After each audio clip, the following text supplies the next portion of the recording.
Waje, how you doing? Hey, what's up? How are you? Fine, I'm good. It's so nice to have you on the you. show. I'm glad you showed up. Thank you. So congratulations on the new song, Yay! Vibes, featuring Fowls. Thank you. Now, I'd like to ask, when you thought of making the song Vibes with Fowls, did this come as a result of you working together on The Voice Nigeria? Actually, yes.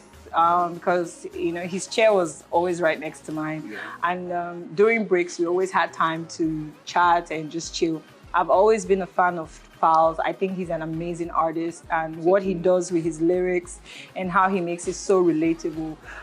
Usually when I find people that their talents or their gift resonates with me, I always want to be in that same workspace with them. So I had reached out to him and I told him that, see, we've not worked together. How about we doing the song together? And he was like, oh yeah, that's true.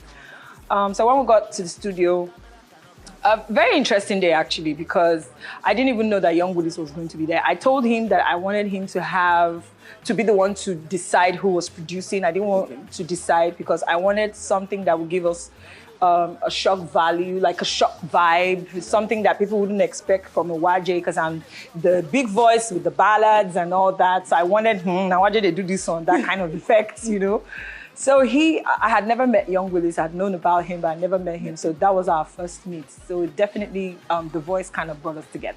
Well, that's really amazing. And now, speaking of shocking people, I have to admit that was exactly the reaction. Yay! Even for me, listening to the song, I was like, okay, this is a very new sound. This isn't Waje I'm used to, because there's the ballads and she's like singing on the house. Yes. But then now it's vibes, we're having fun on the song. Yes. So is this a new sound you're going for your album? Well, to be honest, the album, which is coming out this year, by the way, guys, is Waje 2.0. And the reason I named it Waje 2.0 is because over the years, one of the things I've noticed about myself is the gift of being able to do different genres. I really don't. Yes, and it's not deliberate. Like I write a song and I might write it in reggae because of the message of the song. And then I write another song and it's pop because of, but I've always not been so confident in bringing out those other sides, but the sides that people are used to, because I just felt, oh no, you have to, for branding's sake, for recognizably, all those so you both shy, you get it. And so this time, I guess being more experienced, getting older and knowing that there are no rules, that you just have to live your truth. I was like, okay, so this album is going to embody different genres, but of course there will be some synergy. So it's not like, this one is in Gwagwalada, this one is in, not too far. Yeah, but, there's high life, there's dance hall, there's a beautiful ballad, things that would interest you about me. So this Waje 2.0 would kind of seem like Beyonce's Lemonade, because she touched on. I mean, minus the cheating, of course. So everyone knows I love everybody knows I love Beyonce. So please, if you compare me, I'm not gonna say it. So what will Beyonce do, my love? Right. Okay, now speaking of Waje 2.0, I do know that that's not even the only project that you are going to release this year. No. 2 other projects. Yes. Now let us talk about that, because 3 projects in 1 year, I'm not sure anyone's ever done that before. That's the whole point. We have to do it our way. We can't just be copying everybody up on time. Then why will I be well-serving just enough? The original, that's the message. You can bring that for you. Let's talk about these 2 other projects, So what are the names of these other 2? What are the features on these albums and release dates? Okay, so right after, not right after, but for my birthday, I think that's what my management and I discussed, that on my birthday, I'm putting out a gospel album. Everyone knows that I love God. I don't joke with my faith. No. I know he's brought me to this point that I'm in. He's kind of given me the balance I need as an entertainer, So that album is dedicated to him. And I finished that album last year, actually. And then there's the one right after it is a Misfit EP.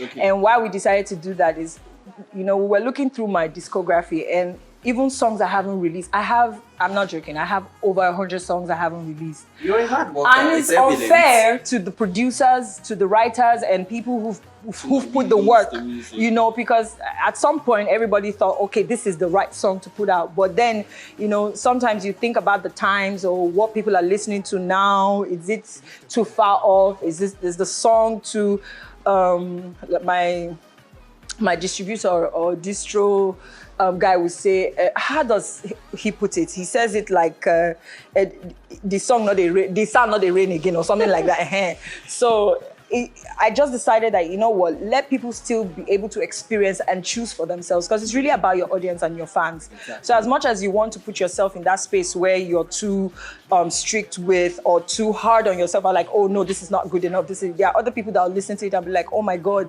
this is the song I needed for the time or for this moment. So that's why we called it the Misfit. Misfit as in it didn't make a proper album, but it's definitely going to come out. Now, I'd like to ask you this, right? If you had the opportunity to get every single person in the world, if you had the opportunity to get our attention, 7 billion people, right? And you had 10 minutes to say something to all of us, what would you say? That's a serious thing. I will say live your truth. Life is tough and it's unfair for you to look 10 years back and think you lived everybody else's life but yours.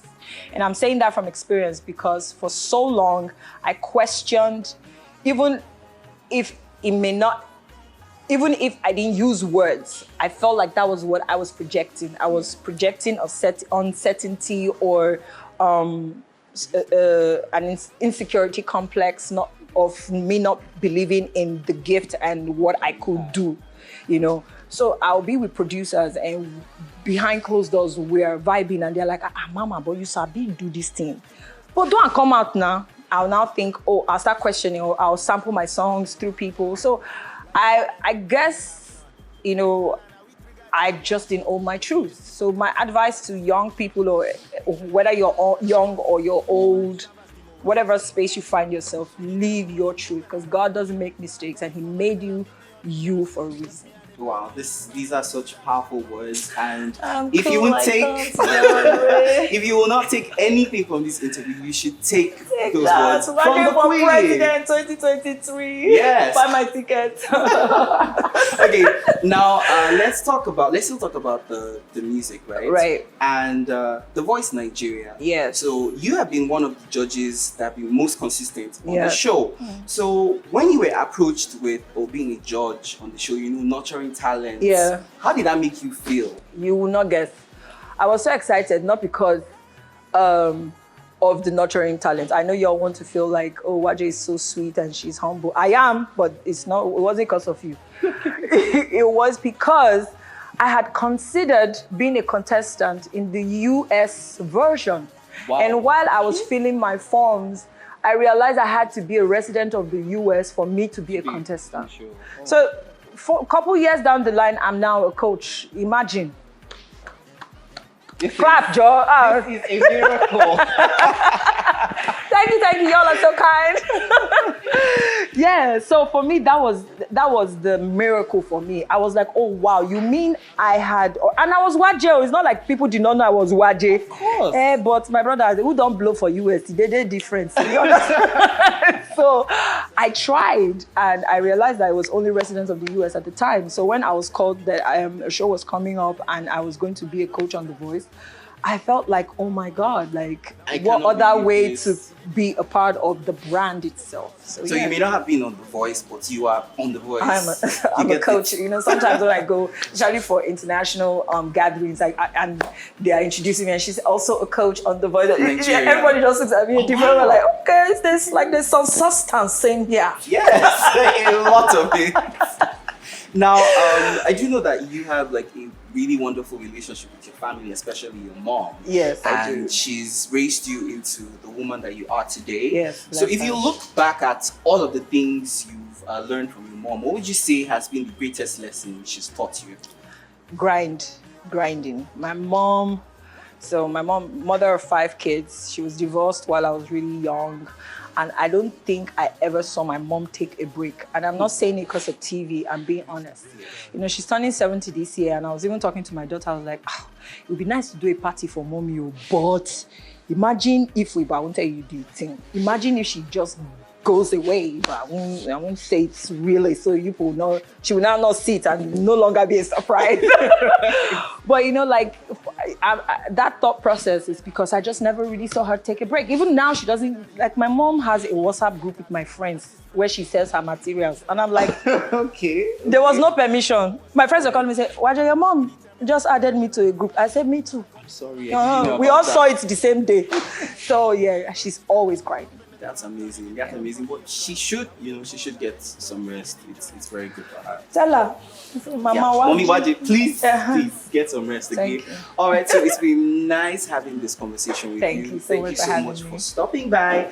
And I do look forward to those 3 projects. I really can't wait. I am sure you'll be happy. You'll be very proud of me. You'll be very proud of what I've done. So thank you so much once again, and congratulations on. Yay!